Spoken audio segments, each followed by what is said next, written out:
Mga kapuso, nagpapatuloy ang ating usapan dito sa Phil Oil Eco Oil Center sa lungsod ng San Juan. This is another edition of your favorite sports and entertainment show. This is Game On. My name is Anton Ross. With us, of course, across the side of the table over there, our resident sports anchor and analyst, and of course, forever NCAA champion, Coach Hammer Martin Antonio. In between us, joining the conversation, NCAA junior anchor Chase Orozco. Chase, how's it going? Well, it's good to be back. Second time here on Game On. And of course, we have our doubleheader today. It was the Arellano Chiefs against the LPU Pirates. And of course, yung kakatapos lang natin na game na, naku, muntik pang may mangyari, Anton, but we're not gonna go in there. It's the College of St. Benilde Blazers and the Colegio de San Juan de Letran Knights. Well, as long as Coach Hammer didn't go in there, he could have. That is way above my pay grade. I would stay on the press box, and I love being there. All right, let's talk about the first game. Congratulations to the entire LPU community.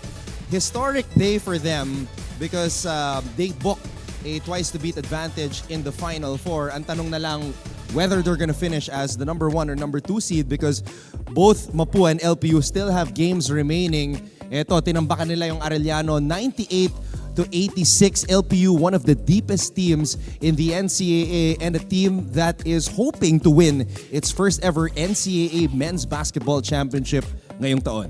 I want to pick up what you said, Anton. Tinambakan, pero during that game, medyo parang merong tendencies of complacency itong LPU Pirates. Medyo dumikit pa ng 10 points kahit na medyo malaki na yung agwat nila nung latter part of the game. But it's good that they actually got the win today. But again, kung papasok kayo sa Final Four, you want to get a championship this season, hindi pwede yung ganung tendencies, Anton and Coach Hammer. LPU has been here. They have been able to secure twice-to-beat advantages the past few years. The question would always be, how will they finish the season? Maalala natin, mga kapuso, they swept an NCAA season with CJ Perez on toe, the Marcelino twins, and all that loaded lineup na mas malalim kesa dito sa koponan na to yung naging players with Coach Topex Robinson as their head coach. Biggest question will be answered later kung ano yung mga kailangan ng LPU papasok ng Final Four. But congratulations to the whole LPU community for securing another twice-to-beat advantage in Season 19. All right, so you and I have been talking about our second game for the past 2 hours. So let's get Chase Orozco's thoughts on our second game today kung saan nagtagumpay ang Benilde Blazers laban sa Letran Knights. Well, it's good to see that everyone is performing to their best of abilities. Pero yung Letran Knights natin, commend lang din natin sila. Although we know na non-bearing na itong game na to, Anton and Coach Hammer for the Letran Knights. But I saw them a while ago. They really tried their best. Again, they fell short. Yun yung story nila for the season 99. But again, this is a rebuilding team. So kudos to the College of St. Benilde. Pero nung nanonood ako kanina, medyo nakikita ko pa rin si Coach Charles na may frustrations pa rin talaga siya dun sa mga players niya na kumbaga easy baskets, ang daming turnovers, na napapakamot si Coach Charles. Di ba? Yun yung ayaw mo maging complacent. Yes. That's why he was coaching as if this was close and they weren't going against a team na wala na sa Final Four contention. So you talked about Letran. We have more about the Letran Knights as we check out the highlights here. Will Gozum, we hope he's okay, but yun nga, we saw him walk back to the bench. Charlie Horse, he was able to in Coach Hammer's vocabulary, that's nothing, right? It's nothing. It's a contusion. Natuhod lang yung kanyang hita. Masakit kasi magpapasa. But knowing PT Irvin was also shoutouts to their training staff and their conditioning coach, Coach Mark. Madaling i-handle yan dahil Will is in tip-top shape. He would just stretch the quads, ice it, and forget it.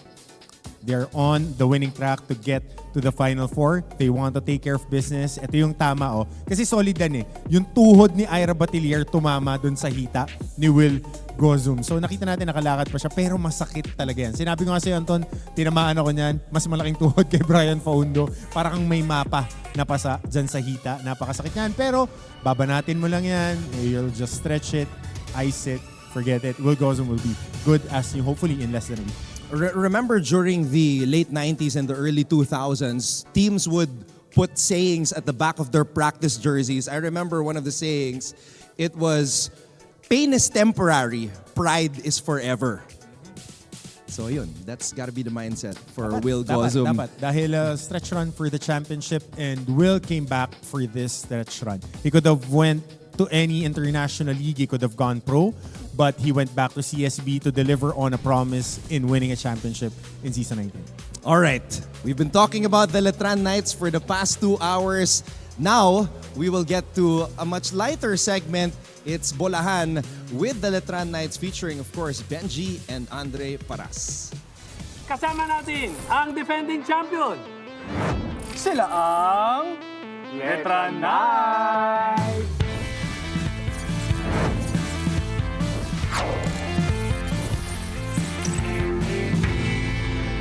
Nandito katabi na kita. Unahin ko yung tanong ko sa iyo, ha? Kapag natatawagan ng sportsman-like ka, hindi naman, normal sa atin to. Okay. Yung mga teammates mo, kayo, ano ba ang reaction nila? Na okay lang yun. Hinahuli ng referee. Or dapat di mo ginawa yun. Siyempre, mali ko din. Pero, siyempre, kino-comfort ka. Kino-comfort. Tama naman, kaso dapat itatago mo. Mali ko eh. Ayun na nga eh. Okay lang naman, kaso tatago mo. Acceptance. Ayun nga po, minsan yung pagka-crucial, minsan din ako talaga. Pero in-comfort pa rin namin, sinasabihan namin siya. Siyempre, bilang teammate, kino-comfort namin si Pau para hindi bumaba yung moral niya. Pero at the same time, mali din yun kasi parang doon kumukuha ng momentum yung kalaban. Nangyari sa kanya, tinanong ko muna siya eh. Kung ano ba ginawa mo, ba't gano'n? Sabi wala naman doon siya ginawa.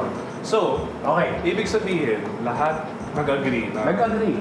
kina-comfort si Paro. So that means walang parusa. Pero gusto niyo ba parusa? Sige, dahil sa ikaw ay veterano, malalampasin na kita. Okay. Sino dito sa team pwede maging artista? Kaya si Irap. Sira? Kasi may potential yun. May potential sira. Ako Agree ka rin ba? po kay Rock. May potential. Bunot ah.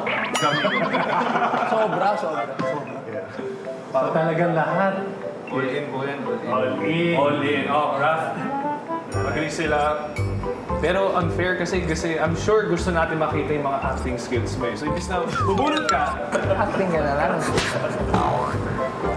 yung parusa mo, Acting ka. acting na. Pag di po sa ngayon, di ba may parusa po siya? Hindi, iba yun natin para masaya. Ayun eh. Ganyan. Mukhang ano kasi, ang bait. Walang nasunod eh. Paano ba nagagalit si Coach? Gusto namin makita yung intense. Kasi ako, napapansin namin na very humble, very quiet on the court. Pero yung acting kasi, ibang character yan eh. Rafael, ikaw si Coach, pagalitan mo si Nico. Okay, ready? Lambot mo eh! Parang ang bulak sa loob eh! Ganon siguro. Nakita ko kasi sa laro mo ngayon, parang okay lang yung pang second year na to. Pero yung laro mo ngayon talagang veterano. At saka sumasabay ka, di kang tatakot, at ginaguide mo yung mga players. No? Sino sa mga players ang naaasar ka?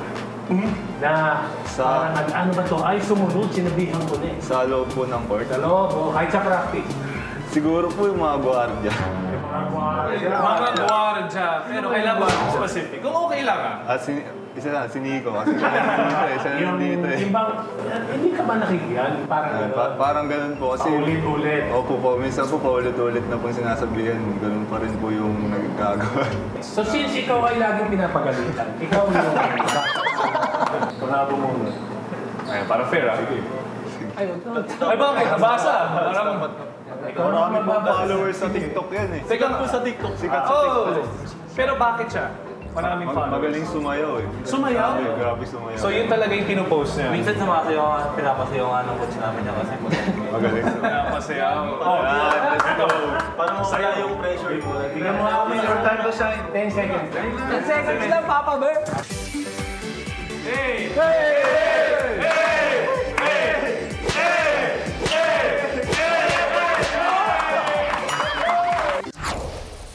Ang basketball, hindi naman habang buhay yan. Diba? So, mga after basketball, anong nakikita mong ginagawa? Ano ka? Siguro po mag-business po. Business. Para after ng basketball, Anong negosyo naman? Maraming business kasi. siguro po farm po. Farm. So dahil dyan, dapat meron kang bonus ka. Kayo patay nga, kabasa. Hindi na nasunod. Kaya natin. Kunwaring reporter, nire-report mo ang katatapos na lang na laban ng Letran Knights habang palabas ng court. Dito po tayo ngayon sa San Juan Arena. Kamusta naman ang pakiramdam na manalo ngayong araw? Siyempre, masaya kasi pangalawang panalo na to eh. Sino sa team dito ang may potential o pwede maging model? Kasi ba yan artista, uma-acting, model, alam mo yung rumarampa or always OOT ready. May potential maging model. Sino dito ang nakita mo? Talaga, si talaga. Si Wow talaga. Tindig pa lang. Pang NBA yung forma. Pag model Ito. Kasahin mo, Andre. Kasahin mo, Parang ready. Magpa-cute sa crush that's watching across the court. Paano pakit? Paano ka magpapa-cute? Pero hindi obvious Paano? Kasi focus ka dapat sa cute. Siyempre yan. Hindi obvious Hindi obvious So yun nga, pinapasalamat ang Letran community kahit na ganito nangyari, andyan pa rin ngayon hanggang dulo. At sana supportan nyo pa rin kami. Ngayon, at salamat din po sa mga sponsors namin. Kwentuhan at kulitan, ito ang Bolahan!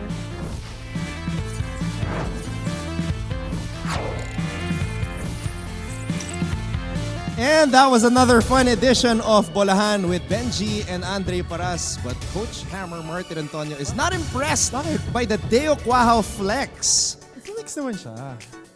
Okay. Something for the off-season to work on. Period. Yun na yun. Huwag na nating elaborate. Alright, so gaya ng sinabi ni Coach Hammer kanina, marami tayong pag-uusapan. We will break down the teams that are in the Final Four and the teams that could still make it. And last time Coach Hammer and I were here, we were with Anne Gabriel. She led us into the break. She did the first ever junior anchor game on. So Chase, I mean, it's your turn now. Okay, so magbabalik kami mga kapuso. Huwag kayong aalis. Dito lang yan sa Game On!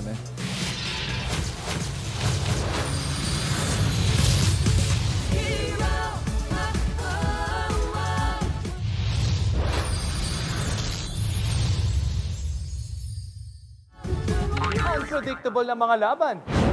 Walang tigil na kulitan. Dito lang yan. Bolahan!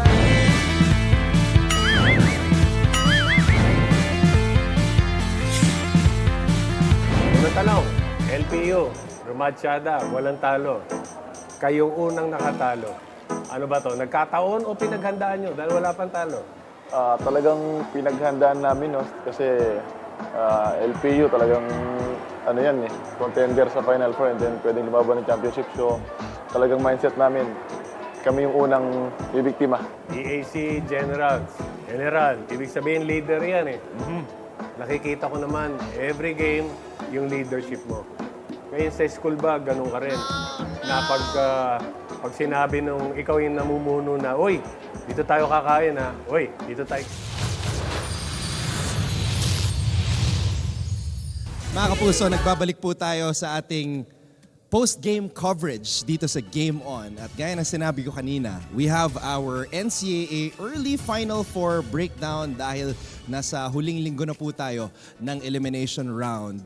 You know, I am feeling a little bit sad, a little bit worried because alam niyo yung feeling na you're watching your favorite teleserye at nasa final week na ng show. Hindi mo alam kung paano matatapos yung storya, pero you are at the edge of your seat rooting for certain characters that you love.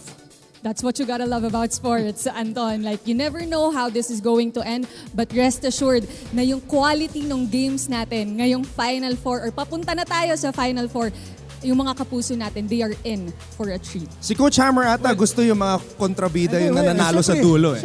Siyempre, anti-hero tayo eh. Pero at the end of the day, Anton, isa lang yung masasabi ko. Sure na sure ako na may bagong NCAA champion for season 99. Kung sino yun, aantabayan na natin. Huling linggo tayo ng elimination round and then we'll be playing the Final Four right away. A lot of storylines to be unwrapped. So simulan na natin, Ton. Yeah, so let's do it this way. Let's lay down the strengths and then let's lay down the weaknesses and throw in an X factor. So let's start with the team at the top right now of the team standings, the Mapua Cardinals. Chase, run it down for us. Ano ba yung mga strengths na nakikita natin sa kupunan ni Coach Randy Alcantara? Of course, we're gonna start off with the mature big three of the Mapua Cardinals. You have Paulo Hernandez, Warren Bonifacio, of course, Clint Escamis, and syempre, kung meron kayong mature big three, wag mag-alala dahil meron tayong proactive na supporting cast ng Mapua Cardinals. And of course, to top it all off, we have an experienced coaching staff, of course, headed by Coach Randy Alcantara. Coach Hammer, does Mapua have the best big three in the NCAA? Well, if you're talking about win production, yeah, they do. Because they're number one in team standings. But talent-wise, yeah, marami tayong pwedeng iba tong mga pangalan dyan. Of course, nakita natin kanina, St. Benilde malalim yung team na yun. Kasi meron kang Gozun, Oxon, pwede mong i-plug in sino ang pangatlo kung sino magandang laro. Corteza can be that guy. Naive can be that guy. Sanko, who was best player of the game. Ang labanan dito kasi ngayon, Anton, in season 99 is depth. Kung gaano kalalim yung team mo, makikita natin ganun kaganda yung lalaruin mo. For the team of Mapua, they found the guy that can take the ball on his own, call his own number, make his own shot. Yun yung kulang sa kanila nung season 98. Dapat si Adrian Nocum yun, but for some unforeseen reason, na-clamp down si Adrian Nocum. Pasok ngayon, Clint Escamis. Etong big three na to, meron ng resibo. 2 champion na yan. Pero sa juniors yun. Iba na pag big leagues. Iba na pag Final Four. Ang Mapua, malakas ang supporting cast nila, veterano ang coaches, nakaka-switch on everything sa depensa. They like to play high percentage defense. They want to play in front of you. They want to be physical with you. If you can't handle it, they won't stop and they would bury you. They would definitely bury you with the way that they play, with their physicality, outside shooting, and when all else fails, break this in case of emergency, pakakawalan si Clint Escamis. Coach Hammer, you mentioned yung juniors championships. Kulang na lang yung seniors championship. Oo, it's like Thanos collecting the Infinity Stones at ang kulang na lang yung Soul Stone. Oo, Pero yun nga eh. Sino yung isasakripisyo mo? Yun lang. Diba? Yun eh, Soul Stone eh. Here in this case, the whole team has to make the definitely. sacrifice, Definitely. check their egos at the door. Chase, you laid it out kanina, proactive supporting cast. Itong Mapua Cardinals, may hahantulad ko sa cast ng Maria Clara at Ibarra. Uy. You have a big three, Dennis Trillo, Barbie Forteza, and Julian San Jose. At ang supporting cast mo, Andrea Torres and David Licauco. Ganon katindi ang supporting cast nitong Mapua. Yeah, and you know what? Yung heartbreak from last season, Anton, nakakatuwa na makikita mo na sa Mapua Cardinals, they are playing how it is supposed to be played.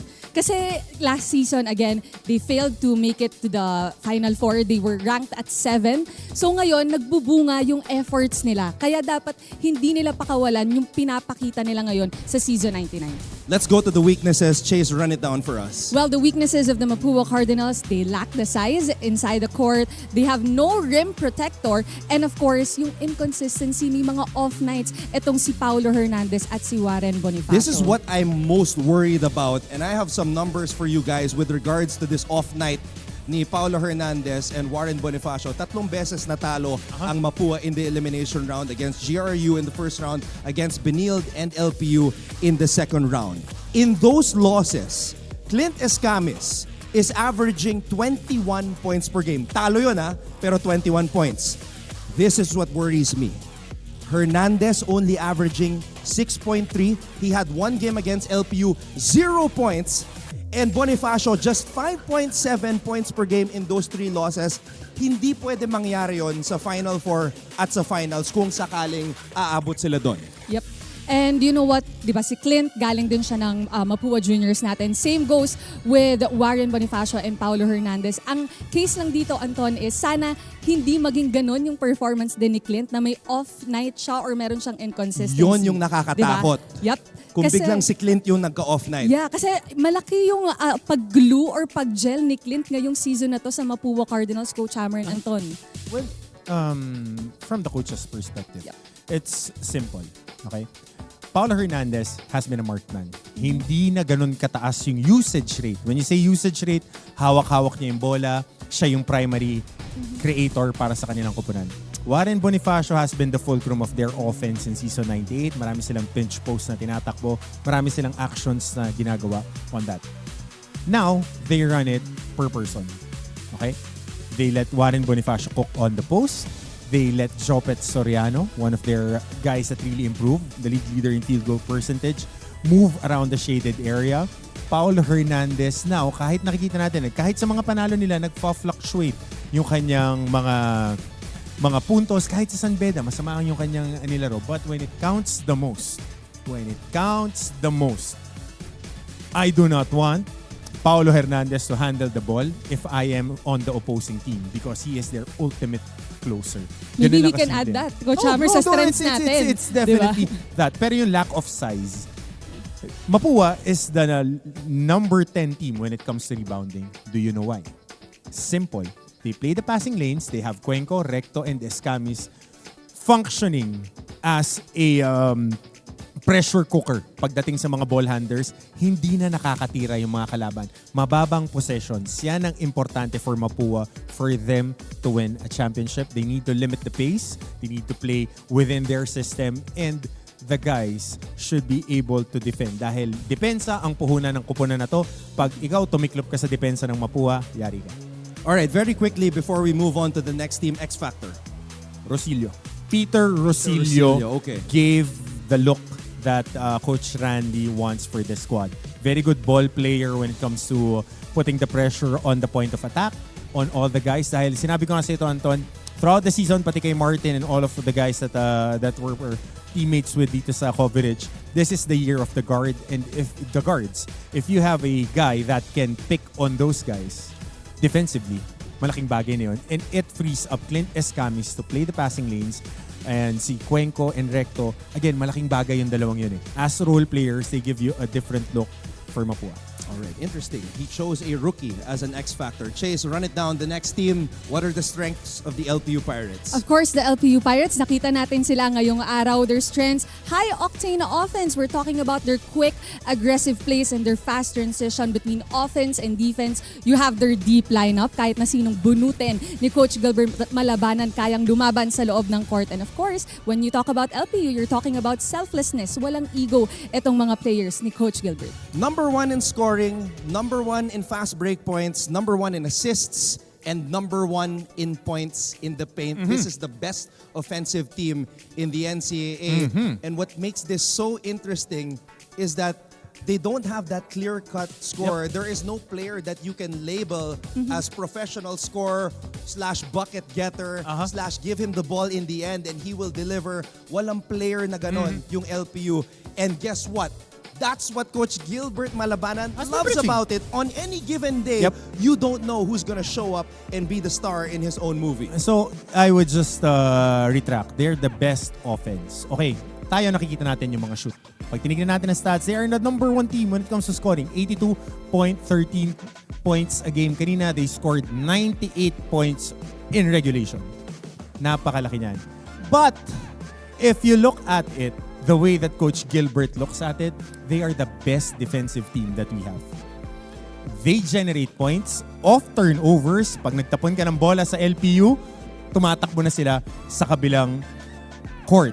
Papunta sa kanilang front court, tulad niyan, mga dunks ni Enoch Valdez. They play the passing lanes better than anybody, even the more athletic Perpetual Help Altas, even the defense of Mapua. Magaling maglaro sa passing lanes itong LPU. It generates offense for them. They are a very simple team when it comes to their half-court sets. They like hitting the post with Sean O'Malley, snap action, pagdating doon. They have the shooters in Bravo, Guadagna, Montaño, and they have energy guys in Peñafiel and si Villegas. Ang number one strength ng LPU, yung makina nila.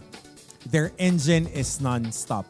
Defensively, they force you to pass, to force you to make bad decisions. Nagtatapon ka ng bola, so score sila sa transition. Makikipagbrason ka sa kanila, 15 yung kalaban mo, nagpapalit-palitan. So, pagka hindi ka ready na maglaro 15 on 15, medyo tagilid ka sa LPU and anybody can make a bucket on any given day. Weaknesses, Chase. What do we have dito sa LPU Pirates? Their weaknesses, Anton, poor free throw shooting, lack of emphasis on defense, and yung gentle giant natin, medyo may temper tong si Sean O'Malley. And puntahan lang natin yung una nating point, no? Yung poor free throw shooting, most of our games, not all, medyo yung mga deficit natin, Anton and Coach Hammer, 1 point, 2 points, 5 points. Pero if yung mga teams natin nagagawa nilang free throw shots, di ba, easy shots supposedly, yung chances na mag-OT or mapanalo nung game, yung game na yun for that team, sayang. Let me put it into perspective. LPU, prior to today's game, because we don't have the stats right now after the first game, they missed a total of 143 free throws. Imagine if you can get all of those free throws back. Ang dami nun. 143 missed free throws, only shooting 63.2% from the line. That is their Achilles heel. But this is what worries me the most about the Pirates, O'Malley's temper. I have never seen a guy ejected while in the middle of shooting 2 free throws in a game. Diba? October 8, he was on the free throw line. First free throw, done.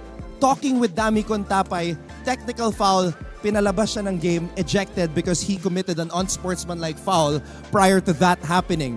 I don't know, man. You've been in basketball for such a long time. I have never seen a guy get ejected. I've been thrown out of the game numerous times from different occasions and different leagues, but I don't want to go into that. Alam niyo na yan, kaya mga referee love na love ko. But at the end of the day, Sean O'Malley learned this lesson. Okay?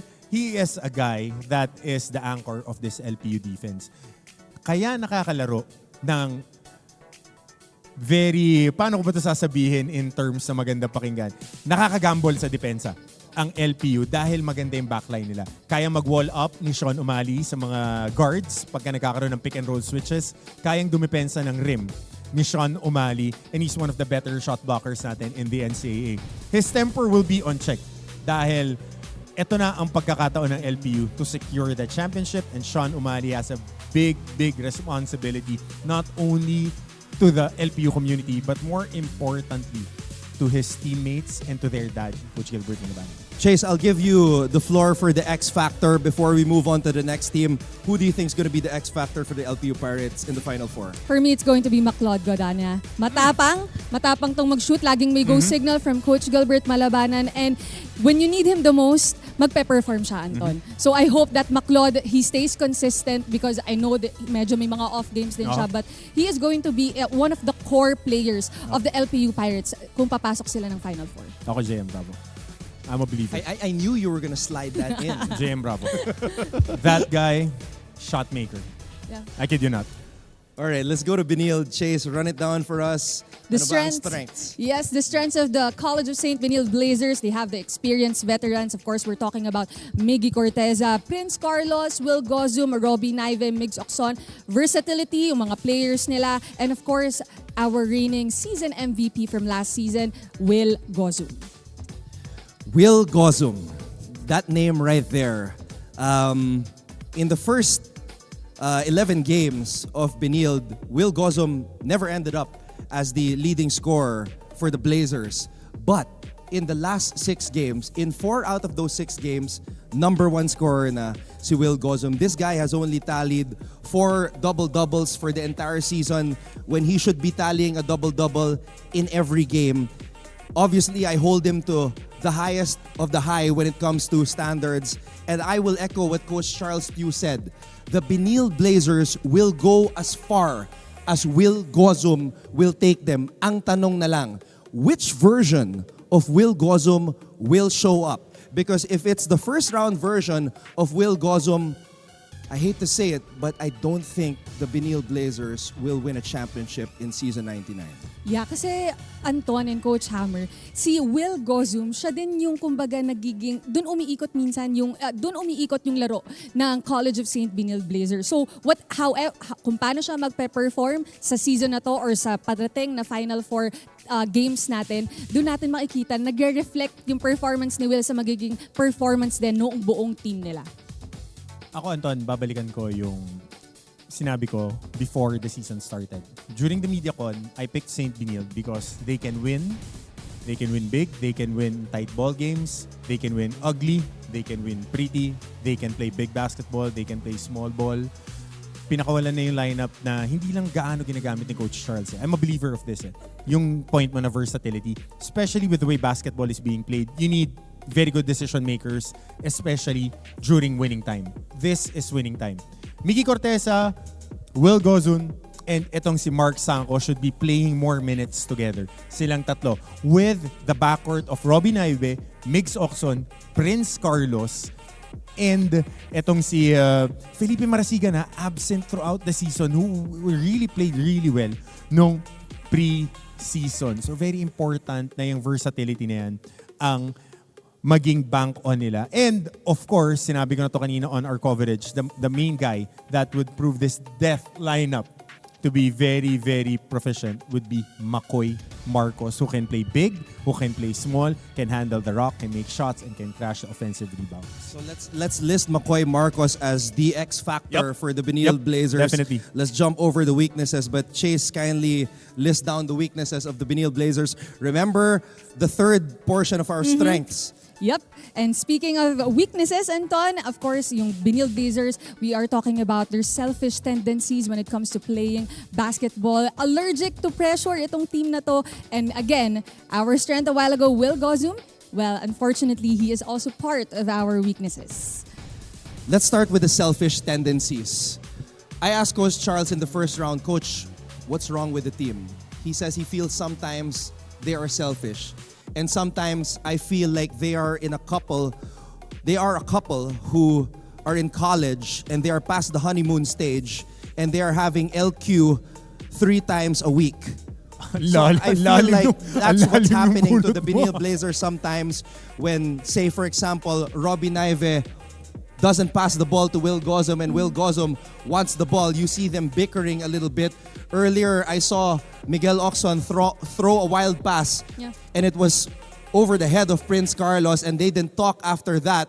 Those are the selfish tendencies and reactions that we sometimes see from the Blazers that worry us because we don't want to see a team that has so much potential fall short of their goal of reaching their potential, and that is why we are speaking like this. Yeah, medyo kamot ulo yun, Anton, ha? Kasi supposedly, yung chemistry nila at this point of the season or they've been playing together for how many years now, dapat yung mga ganun mabilis nilang napag-uusapan, mabilis i-shake off. Di ba katulad nung hindi na pasa ni Oxon kay Prince Carlos, they've been together for how many seasons now. So you would have expect na mature na yung pag-handle nila sa mga ganong klaseng play or games. Allergic to pressure. Case in point, Game 3, you had the crowd advantage.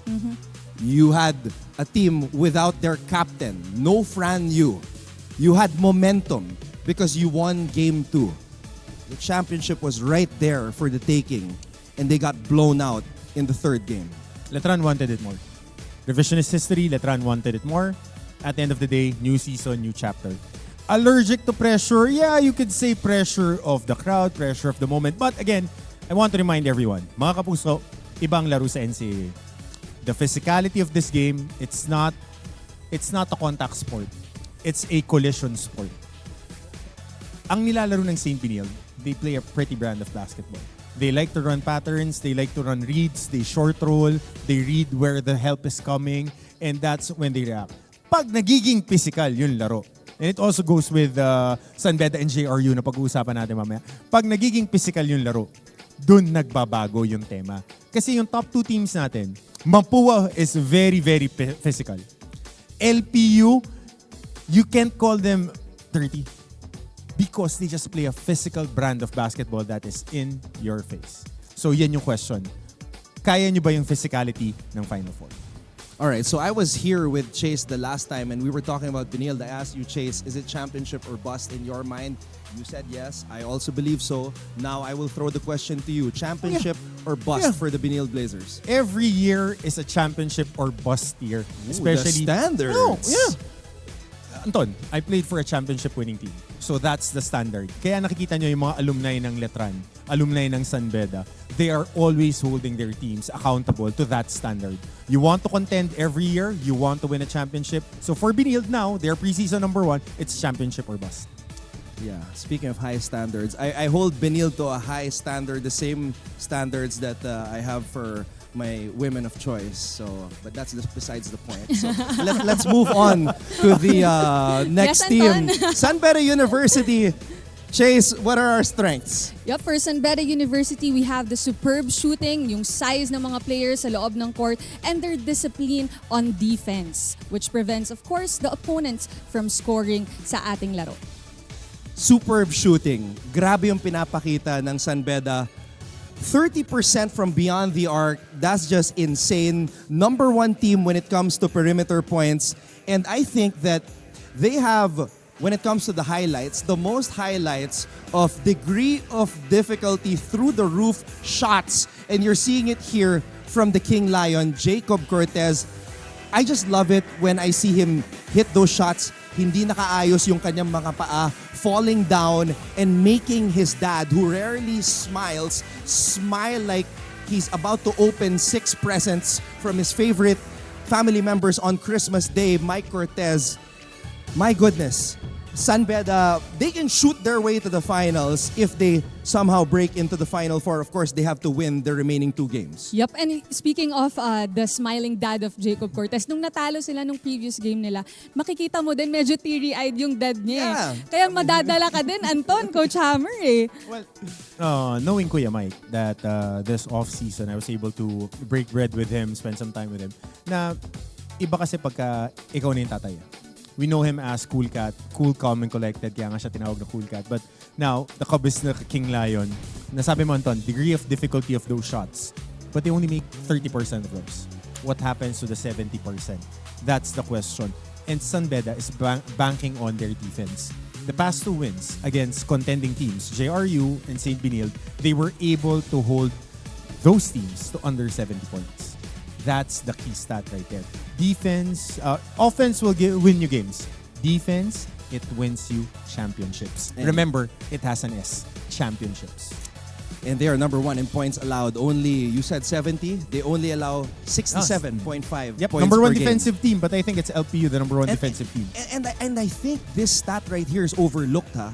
Yung points allowed ng San Beda, Oo. number 1 sila. Tsaka kasi ang tinitignan ng coaches dyan, Anton, it's not only the sheer number of points allowed, it's the point differential. San Beda had wins that are very tight.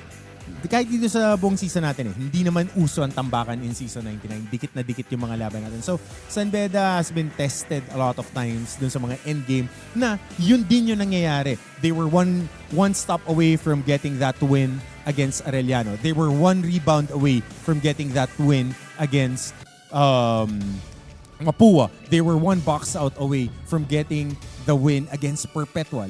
Yung mga ganong really big plays, RBPs, kung tinatawag ng mga coaches on their hard stats, that determines if you can move forward or will you be held back by the little things. Again, the little things add to big things. Kaya yun yung mga tinitignan ni Coach Yuri Escueta and his staff.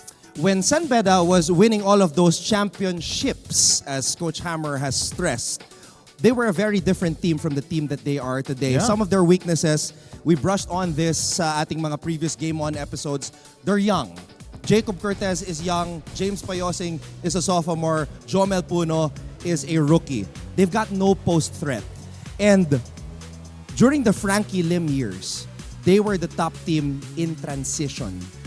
They are dead last in fast break points. This is shocking to me. 5.9 fast break points per game. Just 10.1 turnover points per game. This is not the San Beda that won those championships. So how can they win with this different kind of basketball? Okay, Anton. Again, I would wear my whistle as a coach. Transition baskets, we look at it as sheer number. Tumatakbo yung mga teams, tumatakbo yung mga players of a fast break na mag-isa lang lumilayap.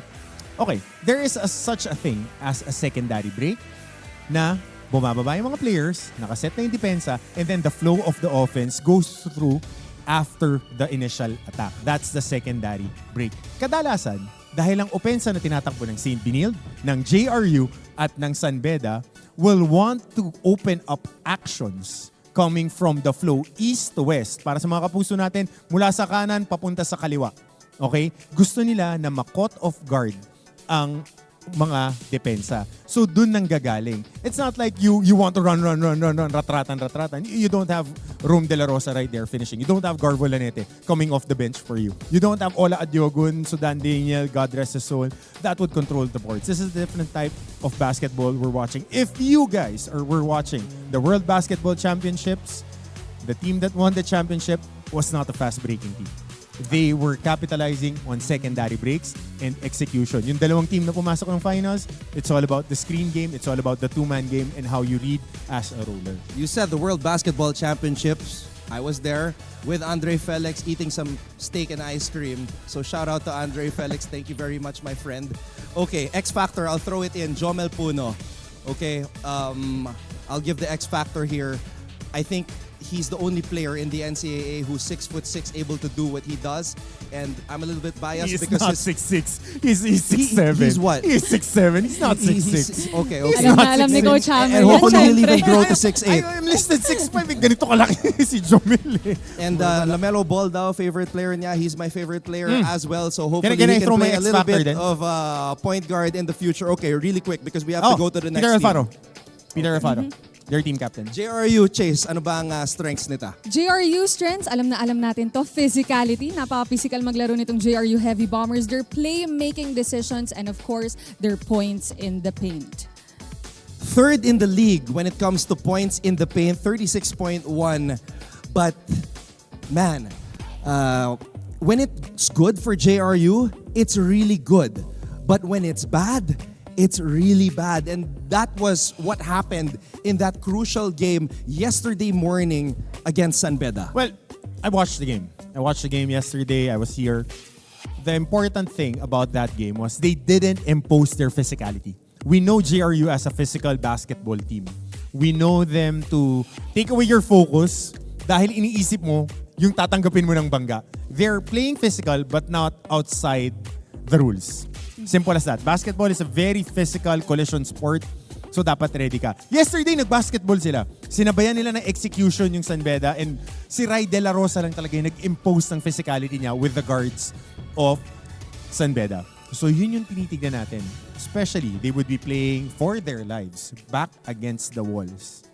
Yep. Against Mapua. And to add to that, Anton and Coach Hammer, yung pagiging physical kasi nila, yan minsan din yung, in a way, nagiging weakness nila sa mga pag-o-officiate ng mga referees natin, which in turn, di ba, medyo si Coach Louie eh. Pero, alam mo, Chase, I want to go to that discussion.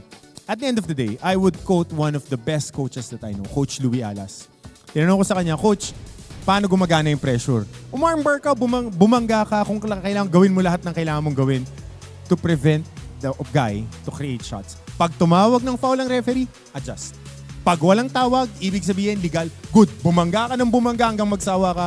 Pero pag tinawagan, adjust na. Let's just put it this way. If physicality and playmaking is JRU's strengths, and they didn't have it, they are not going to win.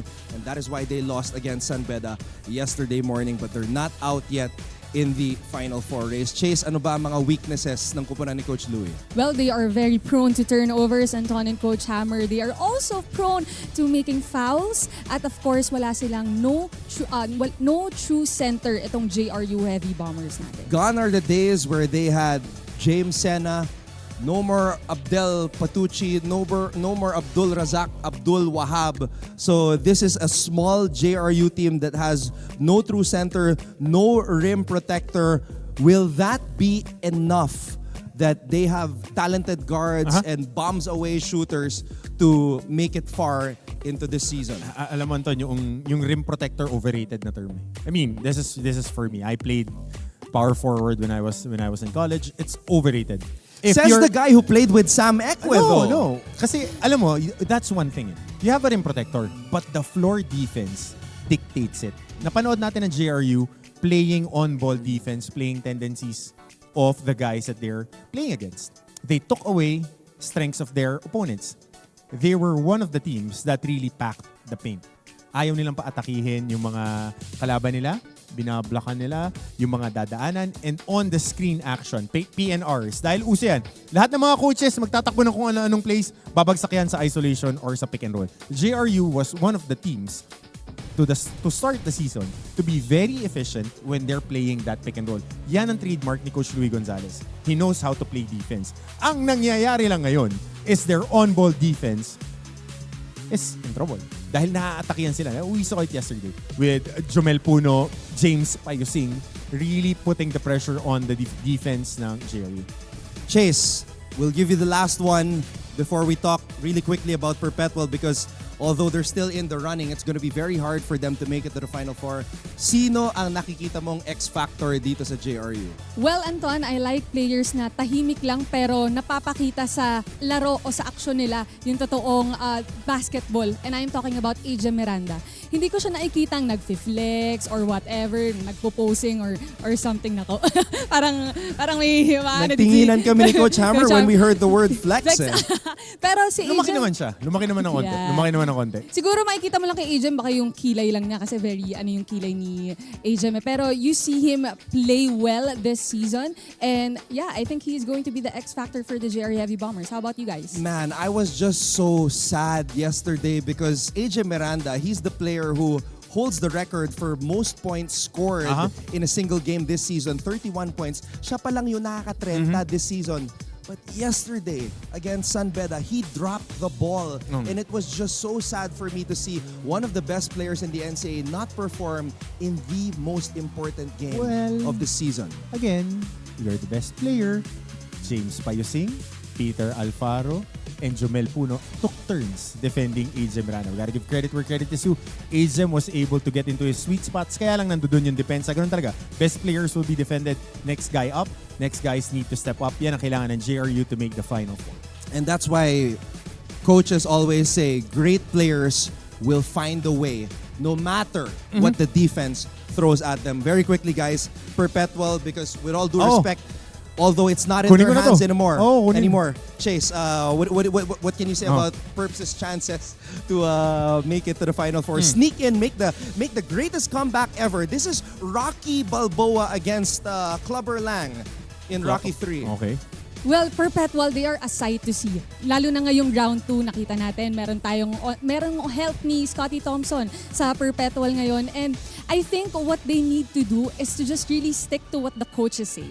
Kasi minsan nawawala sila dun sa laro nila eh. Pero kung babalik sila at makikinig sila dun sa mga coaches nila, of course you have their coaches, their Scotty also, feeling ko may chance pa to eh. And alam niyo yung thrill dito sa NCAA, again, you'll never know kung sino ang pwede pang pumasok sa Final Four. Yun yung excitement na tingin ko, excited din yung mga kapuso natin eh. Ako, ito lang ang kailangan gawin ng Perpetual. Panalo nila yung next game nila at magdasal sila ng mataing team na matalo ang JRU, matalo ang San Beda ng 2 beses. Di lang dasal, Coach. Novena. Oo, yun ang kailangan nila. Dahil kung sa Lucky 9, ang hawak nila, 2 at alas lang. Spoiler alert.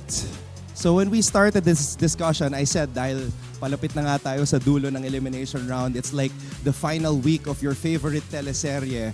Maria Clara at Ibarra, sa mga hindi pa nakakanood, turn this off right now or don't listen because this is the ending right here. Namatay po si Crisostomo Ibarra, namatay si Ano ba yan? Maria Clara. Simon na pala siya noon. Baka hindi. Pero! Ano yung pero mo? Nabuhay pa sa dulo! Pre! Nag-reincarnate, multiverse. So this is what Perpetual has to do.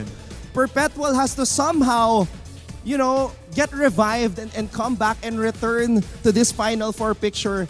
If they do this, this is gonna be the biggest comeback in NCAA history. What a storyline also, Anton and Coach Hammer, if that happens. Ayan, malalaman natin yan next week.